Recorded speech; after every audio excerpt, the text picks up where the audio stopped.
বাংলাদেশের একমাত্র প্রবাল দ্বীপ সেন্ট মার্টিন একসময় যেটা ছিল স্বপ্নের পর্যটন কেন্দ্র, আজ সেটা হয়ে উঠছে একটি রহস্যময় এলাকা।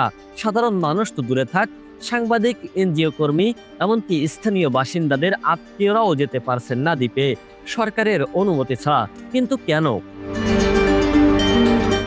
সরকারের বক্তব্য নিরাপত্তা ও পরিবেশ রক্ষার স্বার্থে এই নিয়ন্ত্রণ, কিন্তু সত্যি কি শুধু তাই, নাকি এর পিছনে রয়েছে আন্তর্জাতিক ষড়যন্ত্র?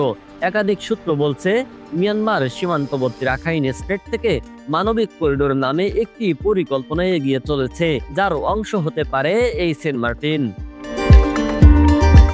এরকম মানবিক চ্যানেল তৈরি করে মিয়ানমার থেকে রোহিঙ্গাদের ফেরত পাঠানোর নামে একটি সীমানা প্রাচীর তৈরির চক্কসা হচ্ছে কি? আর সেই পথে কি হিউম্যানিটেরিয়ান করিডোর চালু করার প্রস্তুতি চলছে?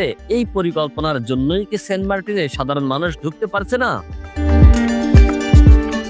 সরকার যদি এতটাই স্বচ্ছ হয়, তাহলে দ্বীপের মানুষের মানবিক সংকটের খবর কেন গোপন রাখা হচ্ছে? খাবার অভাবে কুকুর, বাল, এমনকি পাখিও মারা যাচ্ছে। শত শত পরিবার দ্বীপ ছেড়ে চলে যাচ্ছে জীবিকার খোঁজে। কোনো রিপোর্ট নেই, কোনো মিডিয়া কভারেজ নেই। কিসের এত ভয়?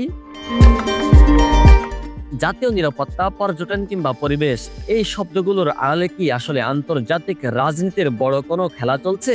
ভারত, চীন, আমেরিকা সবাই এই অঞ্চলের চোখ রেখে বসে আছে। আর সেন্ট মার্টিনের নির্জনতাই কি সেই ষড়যন্ত্রের নিরাপদ হটস্পট হয়ে উঠছে?